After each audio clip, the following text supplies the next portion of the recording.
이사야 27장 1절에서 6절까지입니다. 그 날이 오면 주님께서 좁고 예리한 큰 칼로 벌하실 것이다. 매끄러운 뱀 리워야단, 꼬불꼬불한 뱀 리워야단을 처치하실 것이다. 곧 바다의 괴물을 죽이실 것이다. 그 날이 오면 저 아름다운 포도원을 두고 너희는 이런 노래를 불러라.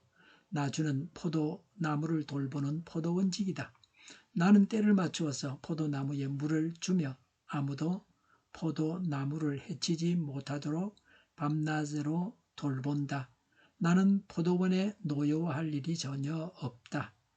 거기에서 찔레와 가시 덤불이 자라서 나를 대항하여 싸우려고 한다면 나는 그것들에게 달려들어 그것들을 모조리 불살라 버릴 것이다. 그러나 나의 대적들이 내가 보호하여 주기를 원한다면 나와 화친하여야 할 것이다. 그렇다, 나와 화친하여야 할 것이다. 앞으로 야곱이 뿌리를 내릴 것이다. 이스라엘이 싹을 내고 꽃을 피울 것이니 그 열매가 땅 위에 가득 찰 것이다. 아멘. 하나님의 칼과 포도원의 회복을 말씀하십니다. 세상을 살다 보면 악이 너무 강해 보이고 하나님이 정말 다스리고 계신지 의문이 들 때가 있습니다. 악은 끈질깁니다. 혼란은 반복됩니다. 우리의 삶도 때로는 무너지는 것 같습니다. 이런 상황에서 하나님께서 어떻게 악을 심판하시고 동시에 자기 백성을 회복시키시는지를 보여줍니다. 하나님의 심판과 구원은 동시에 이루어집니다. 1절에 그 날이 오면 주님께서 좁고 예리한 큰 칼로 벌하실 것이다. 매끄러운 뱀 리워야단, 꼬불꼬불한 뱀 리워야단을 처치하실 것이다. 곧 바다의 괴물을 죽이실 것이다. 라고 했습니다. 좁고 예리한 큰 칼은 하나님의 강력한 심판의 능력을 비유적으로 표현한 것입니다. 날카롭고 크고 강한 칼로 이것들을 벌하십니다. 이것은 하나님의 심판이 확실하며 피할 수 없다는 것을 보여줍니다. 매끄러운 뱀 리오야단, 꼬불꼬불한 뱀은 하나님의 심판을 받을 악한 세력에 대한 언급입니다. 리오야단은 단순한 괴물이 아닙니다. 리오야단은 하나님을 대적하는 세상의 악한 권세를 의미합니다. 우리는 때때로 악이 승리하는 것처럼 보일 때 낙심합니다. 그러나 성경은 분명히 말씀합니다. 하나님은 결코 악을 그냥 두지 아니하십니다. 우리의 미로는 여기 있습니다. 세상의 불의와 죄악은 결국 하나님의 심판 아래 놓이게 됩니다. 본문에 언급된 동물들이 세 종류입니다. 심판의 대상이 셋입니다. 대적이 강하고 교활하다는 것입니다. 1차적으로 이스라엘을 괴롭힌 일강에 대한 하나님의 심판 예언입니다. 궁극적으로는 성도를 핍박하는 모든 사단의 세력에 대한 심판 예언입니다. 현 세상에는 질고와 모순이 가득합니다. 이런 현세의 이면에는 사단이 있습니다. 우리는 사단의 존재와 사단의 최후 운명에 대해서 알고 있어야 합니다. 그래야 사단이 주도하는 세속 문화의 허영과 가식에 찬 화려한 겉모습과 그것이 주는 순간적인 쾌락에 현혹되는 어리석음에 빠지지 않습니다. 사단이 미소 짓고 있는 그런 일들을 국가가 법으로 제정하고 있고 교회가 믿는다고 하는 자들이 지지하고 있습니다. 그것이 현실입니다. 속아서는 안 되고 정신을 차려야 됩니다. 반대로 사단으로 인해 질고와 오염만 보고 염세와 절망에 빠지는 어리석음도 피할 수 있습니다. 때로는 감당할 수 없는 고통과 핍박도 능히 이겨낼 수 있기 때문입니다. 하나님의 아름다운 포도원의 노래입니다. 이사야 5장 1절부터 7절에도 포도원의 노래가 나옵니다. 이사야 5장에서는 하나님의 심판을 노래했습니다. 여기서는 하나님의 구원을 노래합니다. 2절에 그 날이 오면 저 아름다운 포도원을 두고 너희는 이런 노래를 불러라고 했습니다.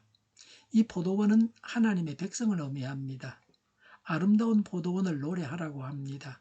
3절 이하에서 말하는 하나님의 보호하심을 찬양하라. 하나님께서 베푸셨던 은혜를 묵상하여 참다운 의의 열매를 날마다 많이 맺기를 원하십니다. 포도원은 1차적으로 선민 이스라엘을 말합니다. 궁극적으로는 영적 이스라엘인 교회입니다. 예수 믿고 구원받은 자들입니다. 3절에 나 주는 포도나무를 돌보는 포도원직이다. 나는 때를 맞추어 포도나무에 물을 주며 아무도 포도나무를 해치지 못하도록 밤낮으로 돌본다고 했습니다. 포도원인 이스라엘과 교회에 대해서 하나님께서 친히 포도원지기가 되셔서 그들을 보호하시겠다는 말씀입니다. 포도원을 황폐하게 만들려는 세력으로부터 특별히 주의를 기울여 보호하시며 가꾸신다는 말씀입니다. 하나님은 자기 백성을 끔찍이 사랑하셔서 눈동자처럼 보호하십니다. 친절과 자비로 양육하십니다. 젊은 선교사가 식인종이 사는 태평양의 한 섬에 선교하러 들어갔습니다.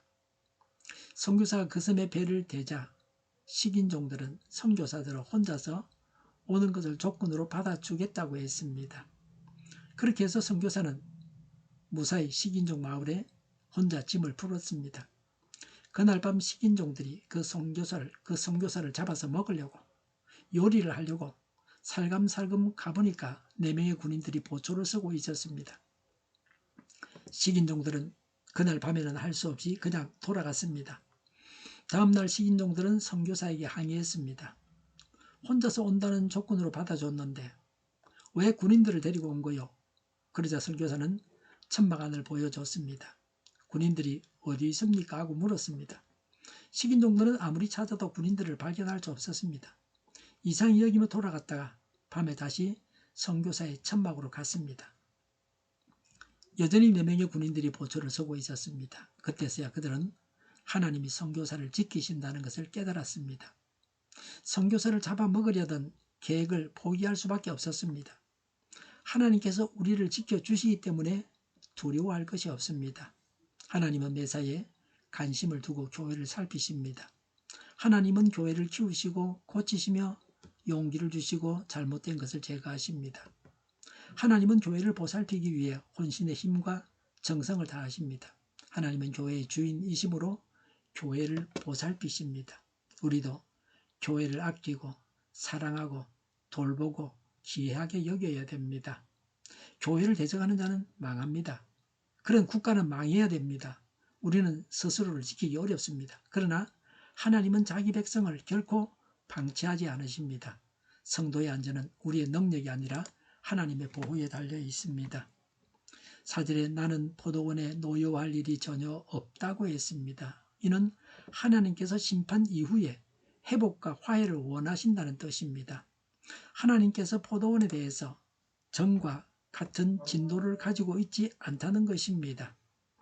하나님의 백성이 비록 악한 성향을 가지고 있어도 긍휼히 여기시고 눈 감아 주십니다. 자기 백성들의 잘못을 회개할 때 용서해 주십니다. 4절에 거기에서 진레와 가시 덤불이 자라서 나를 대항하여 싸우려고 한다면 나는 그것들에게 달려들어 그것들을 모조리 불살라 버릴 것이다 라고 했습니다. 하나님의 뜻에 정면으로 대적하는 포악한 자들을 하나님께서 친히 징벌하십니다. 대적들이 강하여 핍박해도 궁극적인 승리의 날에 하나님께서 함께 하실 것을 기대해야 합니다. 5절에 그러나 나의 대적들이 내가 보호하여 주기를 원한다면 나와 하친하여야 할 것이다. 그렇다. 나와 하친하여야 할 것이다. 라고 했습니다. 하나님은 대적들에게 심판으로 멸망시키겠다고 경고하시면서도 하나님 자신과 화친할 수 있는 기회를 주십니다. 하나님은 관계의 회복을 원하십니다. 대적들이 죄를 회개하고 하나님께로 돌아올 것을 원하신다는 말씀입니다. 성도들도 악의 세력들이 회개하고 하나님 앞에 돌아오도록 근면해야 할 것을 교훈하고 있습니다. 6절에 앞으로 그랬습니다. 하나님의 백성을 대적하는 악한 세력들이 모두 멸망하거나 회개한 후를 가리킵니다. 6절에 야곱이 뿌리를 내릴 것이다. 이스라엘이 싹을 내고 꽃을 피울 것이니 그 열매가 땅 위에 가득 찰 것이다 라고 했습니다. 이스라엘이 포도원에서 포도나무로 비유되고 있습니다.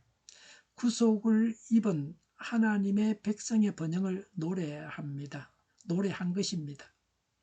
이것은 단순한 생존이 아니라 풍성한 회복입니다. 하나님은 우리를 겨우 살게 하시는 분이 아닙니다. 풍성한 열매를 맺는 삶으로 이끄십니다. 구속함을 입은 하나님의 백성이 하나님의 은총의 땅에 뿌리를 받고 모든 은사로 꽃을 피워 풍성한 의의 열매를 맺는 것은 물론이고 그 영향을 온 세상에 미치게 될 것이라는 말씀입니다. 이것은 궁극적으로 교회가 번성합니다.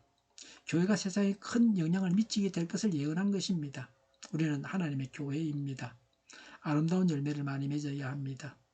복음 전파와 사랑의 공동체를 이루는 일과 사회의 소금과 빛이 되는 일 등이 하나님께서 원하시는 열매입니다.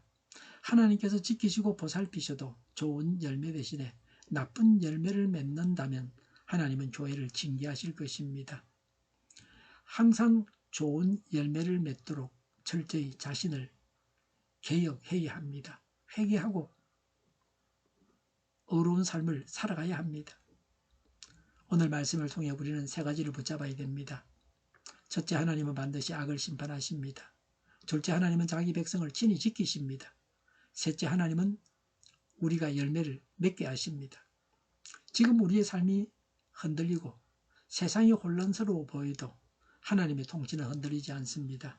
그러므로 우리는 두려워하지 말고 하나님과 화목하며 하나님 안에 거하여 열매 맺는 삶을 살아가야 합니다. 사단은 망하고 교회는 구원받습니다. 하나님으로 인해서 우리에게 선한 열매들이 풍성하기를 바랍니다. 기도하겠습니다. 세상의 악이 강해 보일 때에도 하나님께서 여전히 다스리시고 계심을 믿게 하시니 감사합니다. 저희의 마음에 두려움이 자리 잡지 않게 하시고 하나님의 심판과 정의를 신뢰하게 하옵소서. 저희를 포도원처럼 지키시고 돌보시는 은혜를 기억하며 날마다 하나님 안에 거하게 하옵소서. 저희의 삶이 메마르지 않게 하시고 뿌리를 깊이 내리고 열매 맺게 하옵소서. 하나님과 화목하게 하시고 하나님의 뜻을 따라 살아가게 하옵소서. 구원받고 열매가 풍성하게 하옵소서. 온 세상의 교회 탄압법이 없어지게 하여 주시옵소서. 사단이 미소 짓는 이 법을 주님께서 제거하여 주시옵소서. 이 땅에도 이 법이 만들어지지 않게 하옵소서.